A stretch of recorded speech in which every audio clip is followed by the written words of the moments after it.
Hello. Hello out there in the trying to organize this.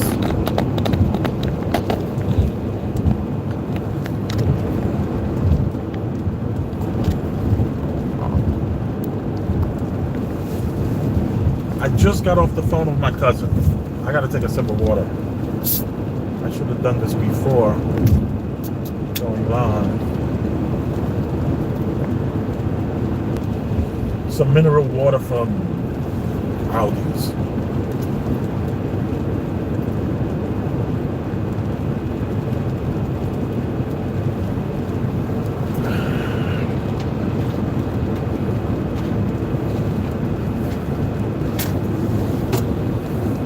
I don't know how much of the comments I'm going to be reading in this live, but I do know that I wanted to kind of like piggyback off this really cool conversation.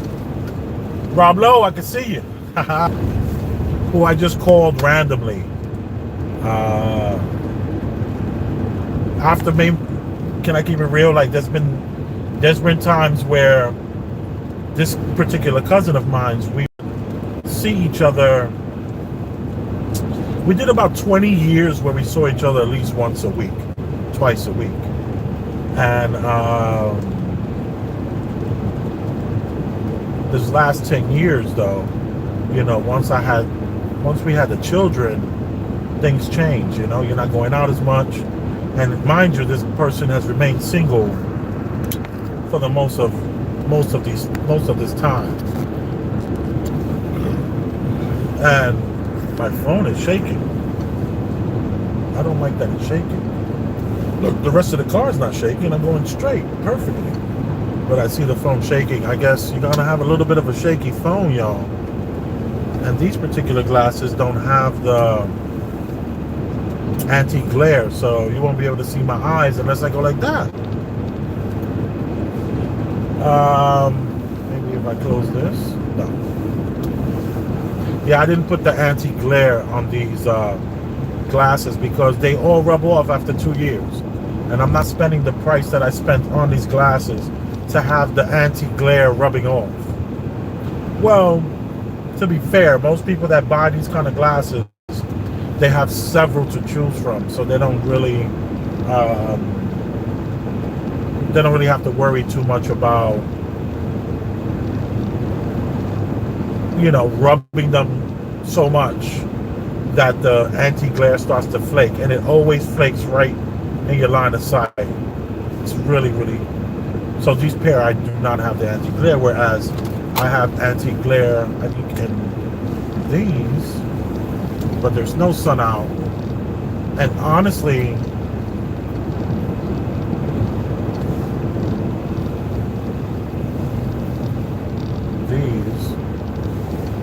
these have the anti-glare, so you should be able to see my eyes even through the shade, whereas these is not so good. But I haven't worn these glasses in months. They just stay in the car. I've been wearing these hard. I even saw a little mark on my nose, and I normally don't have that, but these are pretty heavy. These are pretty heavy. And I have several. I have another pair somewhere in here. An emergency pair of glasses. Here they go. These are my emergency glasses. Boom.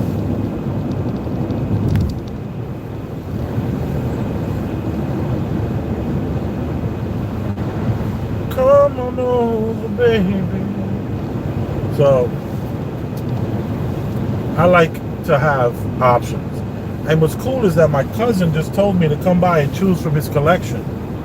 Because this cousin of mine happens to have a collection of glasses that he got from someone that he met. And this person decided to say, hey, my family is shutting down their eyeglass store that they've had for 30 years. Come by and pick you some glasses up. And my cousin comes back with 200 pair of glasses. And I wound up taking a couple off his hands, and I got a lot of them with my script put in. So I have at least 20 pair of glasses. And my cousin, I have more shades though, because I used to wear contacts. So I have the most amazing shades. If you saw my shade collection, you would just be like, what? Why? So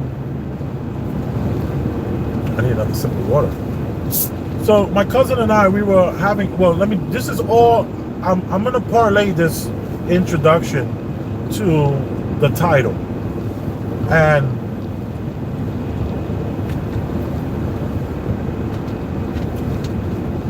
my cousin is the kind of guy, he will meet someone, right? And they will like him so much that they will give him 1980 vintage Porsche glasses. That's what one of the pairs were. Ferrari glasses from the 80s. Some Carreras from the 80s.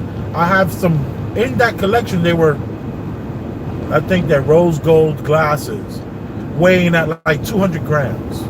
200 grams of gold glasses. This is the collection that my cousin got, that I was able to choose from. Okay? And these are facts. This guy has what I refer to as the it factor. You meet him, you like him, you want to be his friend. If he's in a room, you look over and something about him makes you want to say, hey, who is that guy over there? Because there's something about him. He has this je ne sais quoi. He has the it factor. He has the ability to literally motivate the crowd. And he also has a great eye. He was there the night that I got shot at the bar, when I was in the bar business, and he was able to see it before it happened. It was like, yo, the guy's coming back. I see him. When no one else saw him, he was on point. He was always good for that. You know, when I was in the bar business, I used to love when he came by, because I knew that he would see any problems before they occurred. I just don't understand the shaking on this mirror. It's just like bizarre.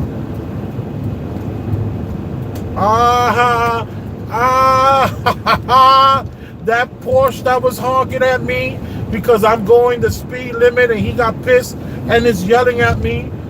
He's pulled over by the police right there. Somebody would say, God is good. That's what someone would say.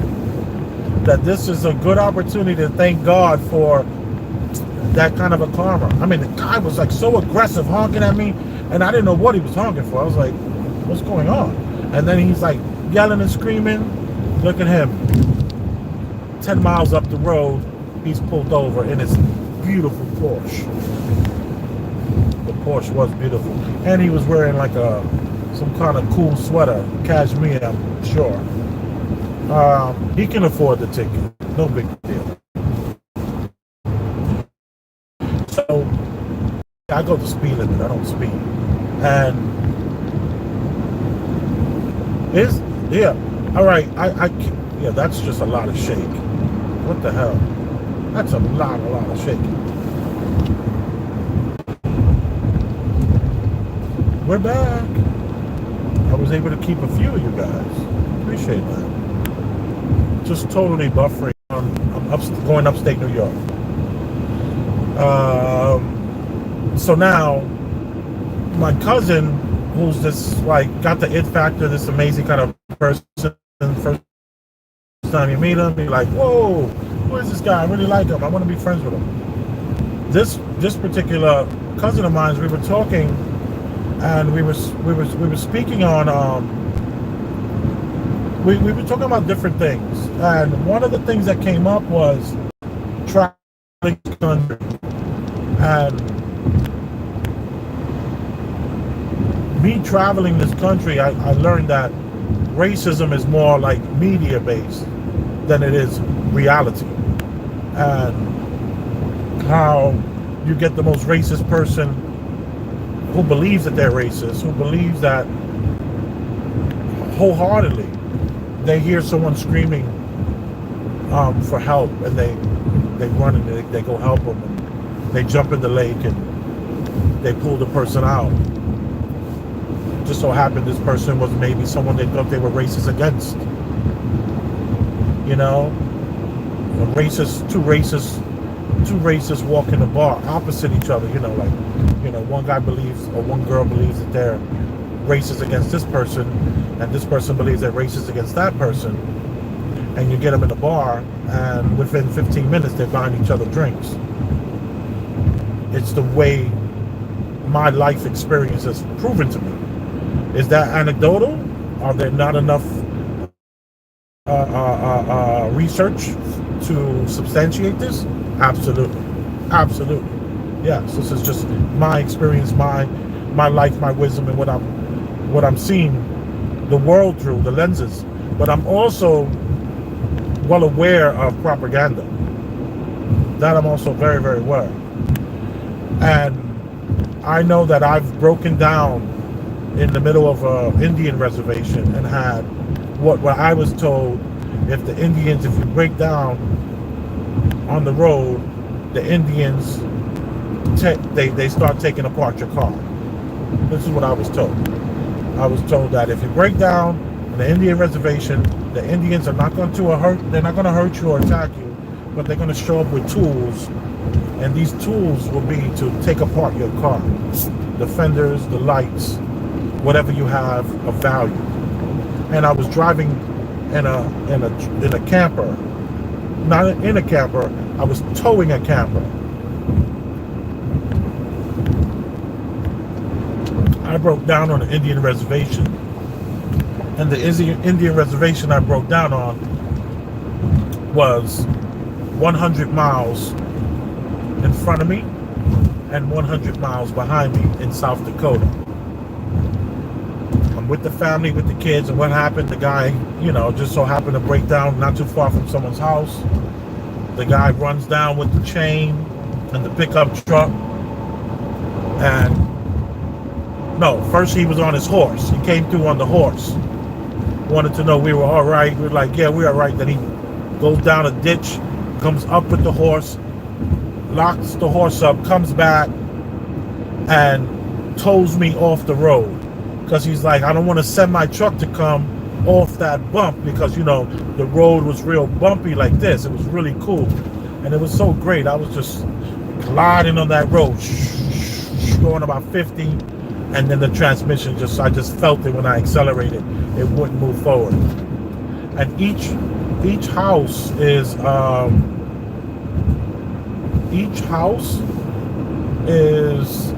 maybe like 4 or 5 miles apart. So there was no houses nearby. It was just this one house. And when I finally got in touch with the tow truck people,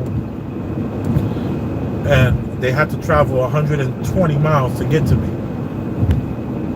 And it took them about 2 hours. They were driving probably 90 miles an hour, because I needed 2 tow trucks, one for the excursion and one for the trailer. So that was 2 excursions. And we had to pay out of pocket $700 for the tow, but we got it all back through our insurance. Our insurance company said, just send us the receipt.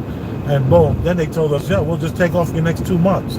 So I don't even think I got a check. We just took off the next couple of months of doing that. And I say all that long-windedness, taking you up the mountains and around the woods and all that. We were helped by the people on this Indian reservation and was not threatened in any way. And I'm not saying that doesn't happen. What we were told to, or we were warned about. What I'm saying is that propaganda is a strong, hellified tool. And someone would say that while I was driving up and down those hills and I came to a complete stop, and I had a guy that came and helped me, pulled me over to the side of the road, because I was on the shoulder of the road,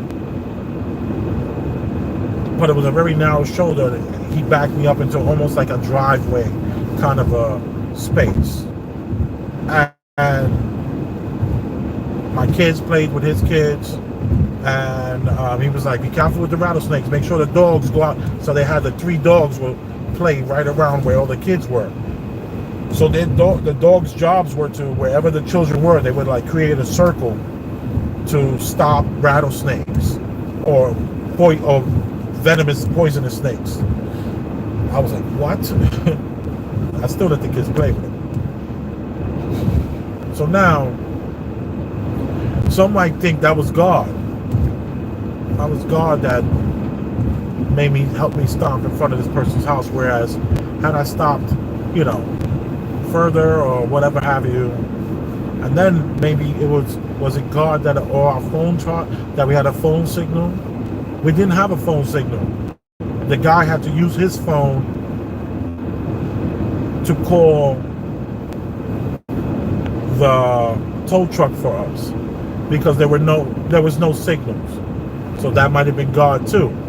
Was that God that allowed me to break down in front of a person's house where our cell phone signals didn't work, but the man was able to give? And check this out, he didn't have an address. What he had was coordinates. He had to give them he only knew latitude and longitude. And they were on the phone like, no, forget all that latitude and longitude. What road are you on? How far are you from Paducah? That's where we were near. We were near Paducah, South Dakota.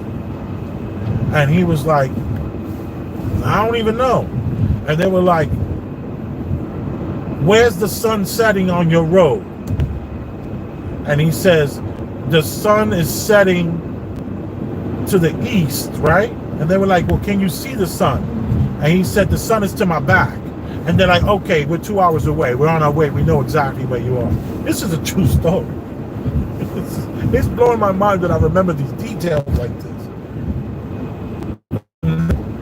That it can't be nothing but God, and you have to be thankful to God for it. And even if you don't believe it, you better say it. You better thank God for it to happen in your favor.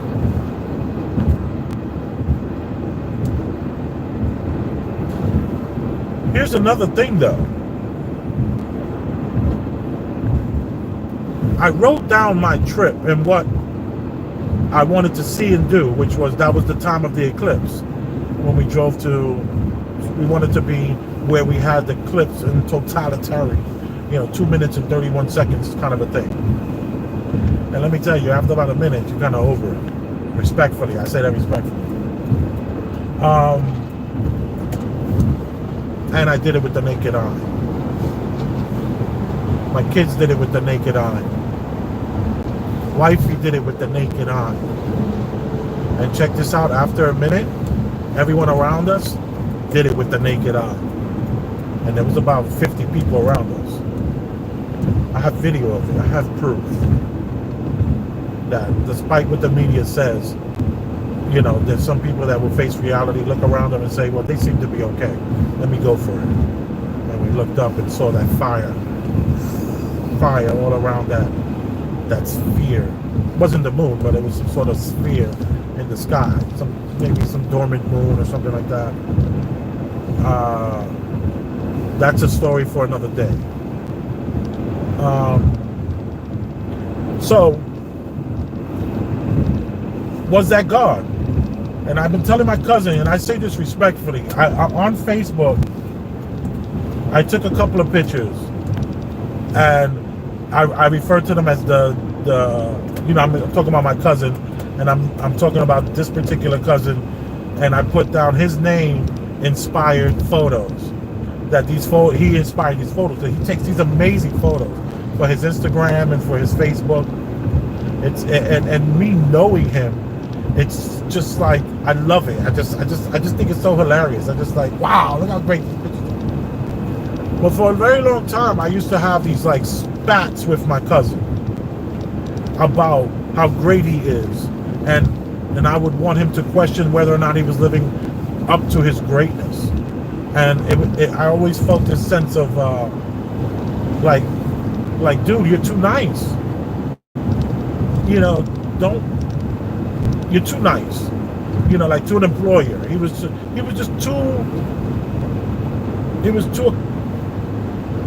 too agreeable in my mind. That doesn't mean it's true. This is just in my mind, the outside looking in. I said, damn, dude, you're too nice, you're too agreeable. You should be making more money. You should be like when I look at my cousin and I think about him, and when I was younger, and my just watching him grow throughout the years, I told him today, I always felt that by this age, you should be choosing which car to drive. Why is that? Because he has the it factor. My cousin has the it factor. He's the guy who you want to be friends with, who you want to meet, who you want to do business with, who you want to extend yourself to, who you want to get to know, all these different things. You want to, his energy, and I'm like, dude, that's like 1 in 100,000. 1 in 100,000. So, you're the guy who's the 1 out of the 100,000 guy, and you're making under 100,000 a year. I said that respectfully. I don't know the man's money. I don't know what he's doing. And I know the 100,000 might be considered the 1%, right? But it might be a little less than that. Whatever it is, the number it is, it's a fraction of where he should be, just on the fact that he has that je ne sais quoi. He has that, what is it? He has that thing. And that thing is so motivational. And that thing is so unique. And I told him, we're talking about this. And he says, let me tell you how good God is. And he's trying to explain to me the bounce back. Because one thing about this person that I'm referring to, this guy has been able to bounce back from what most people would break. Most people break him. Never broke him. He never broke. He always kept his head up. He always kept laser focus when necessary, arguably, and he wins. He lands right on his feet at all the time. Boom, like a cat on his feet. And he lands well, and he does it in cashmere, and he does it in a nice suit with a nice watch and arguably nice shoes. All I'm saying is,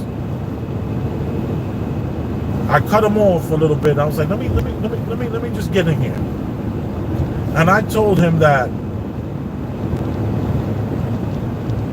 if he left God out of his life, he might not have missed all those opportunities that came to him. Because the guy's resume, if you saw his resume, it's like he used to be into .com companies when they were big, and he was working for HBO. He worked as an executive. He was an associate editor at a magazine, like a hip hop magazine. He was top of every situation he was in, and there was a lot of lateral movements that happened. But he never, to me,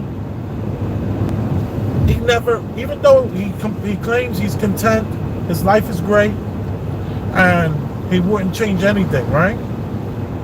But on the outside looking in, you see, damn, dude, you could have been so much more. You're just still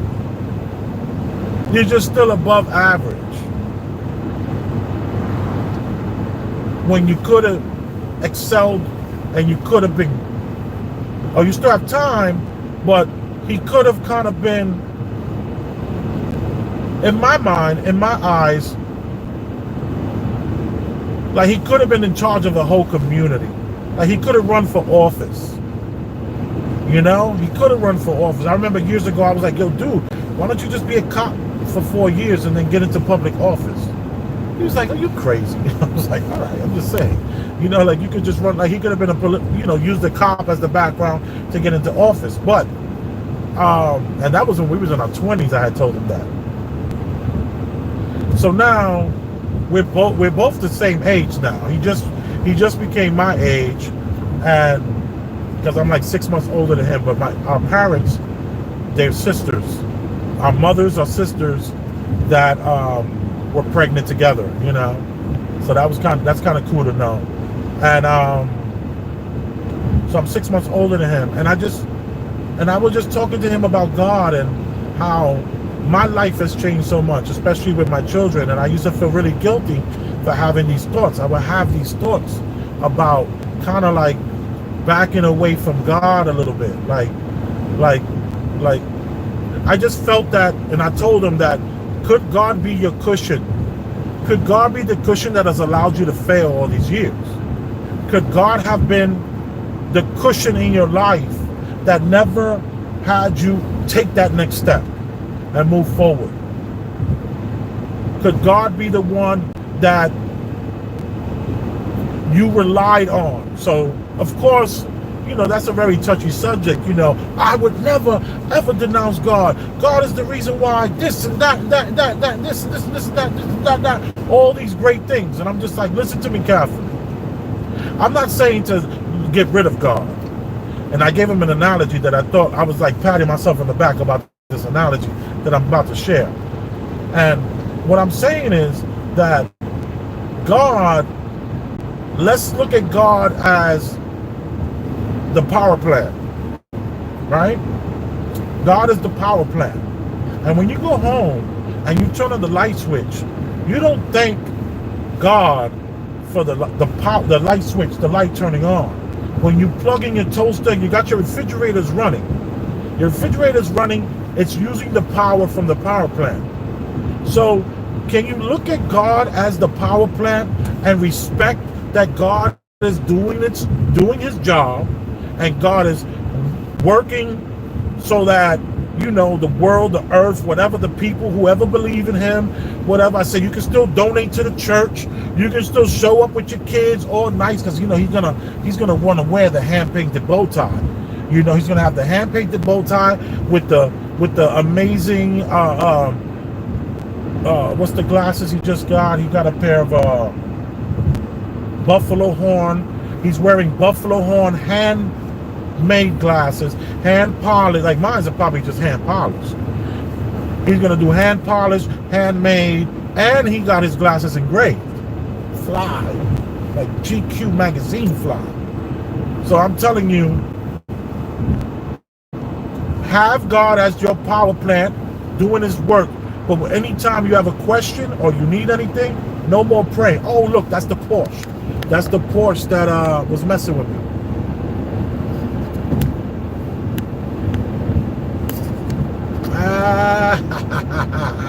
And he's still speeding.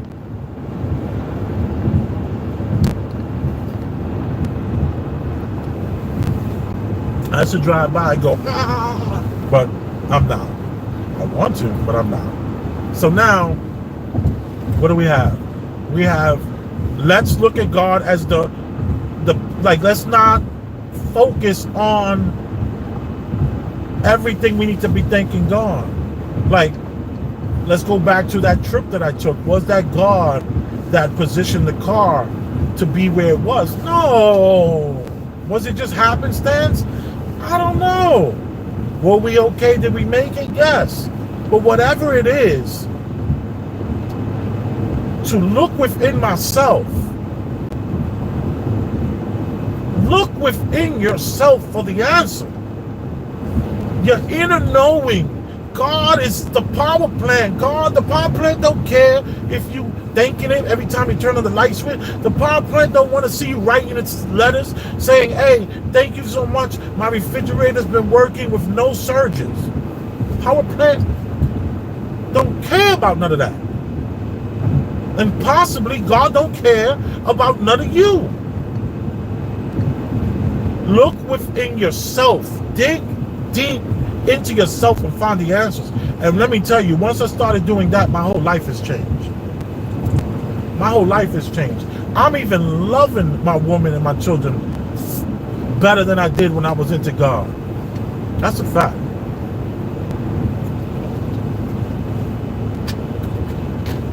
I'm loving on myself and respecting myself so much better. I mean, this is coming from an obese man. So one might think, you know, you're loving yourself so much, you need to love your arteries a little better. You know? And, you know, I always argue my arteries are fine because it was Kobe beef last night. You know? I'm eating Wagyu burgers. Stop it. I'm not in McDonald's. But, you know, I'm not active enough. But I am active now, trying to get my neck back.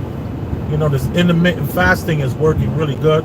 I finally bought a scale. I've only jumped on it 3 times. And let me tell you, I've lost about 6-7 pounds in the last week and a half of just having that scale.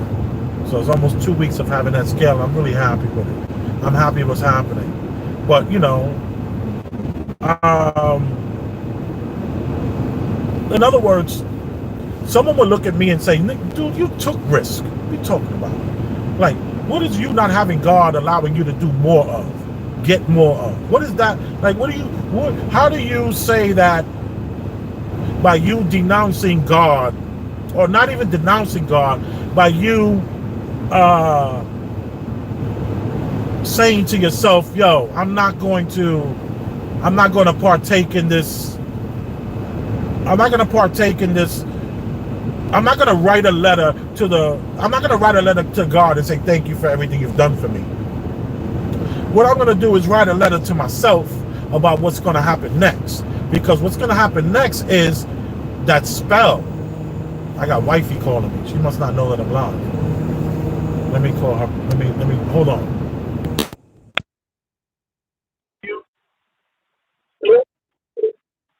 Hey, I'm live. I'm live.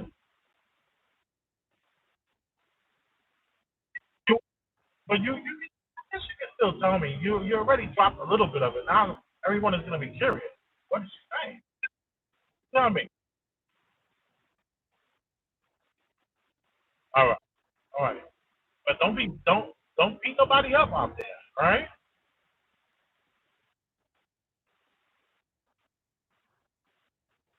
all right.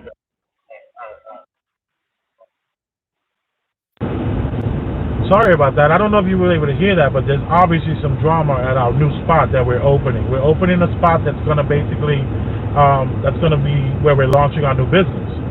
So, wifey was a little, so we'll be all right. The neighborhood needs to be, you know, spruced up. But anyway,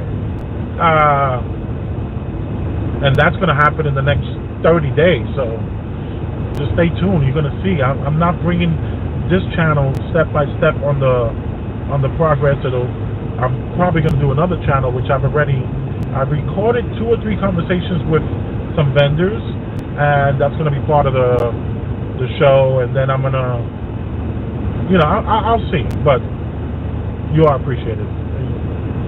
Let me just get back to my point. So we have my cousin, who I believe should be at a certain level, okay? And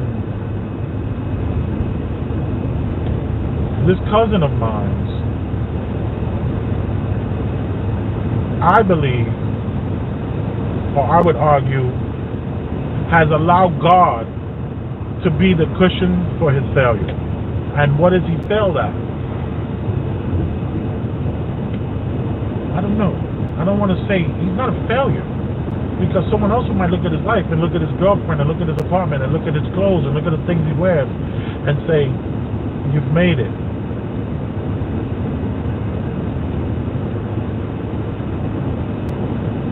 But you know, everything that glitters isn't gold. You know, when you're a child and you're playing in the dirt and you get that really shiny rock, and the rock is glistening like diamonds are all inside of that rock. And you're just like, oh my goodness, and you just want to put that rock in your pocket. You might even taste the rock to see what it tastes like. And then you show your mom or your dad, and you show them the rock, and you want to know, is it diamonds? Can we make money off of this rock? Can we sell this rock? Look how beautiful it is. Then you find out that this rock is worthless. And then as you're a kid, you go digging into the ground and you see that shiny rock and you just toss it to the side.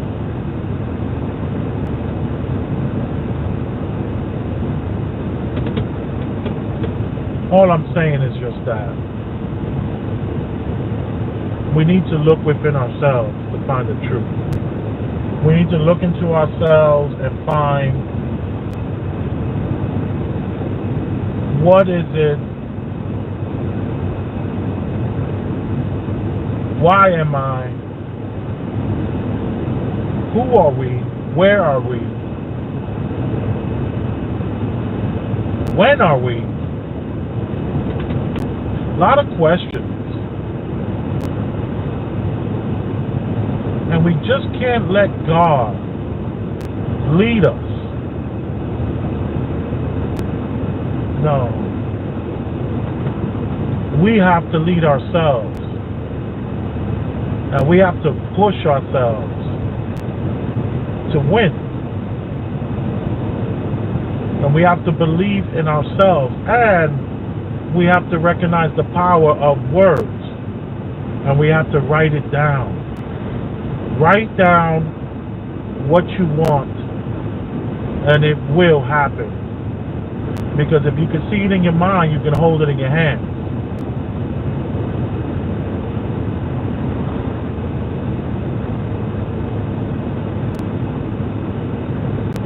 And that's a fact. You got to believe in who you are, your truth.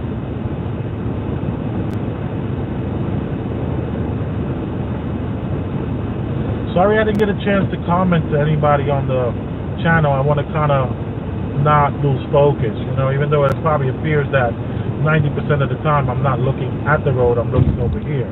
But my peripheral is like right here. There's no cars in front of me. Next car is like, 40 cars away. 40 car lengths away. Thank you. Boom.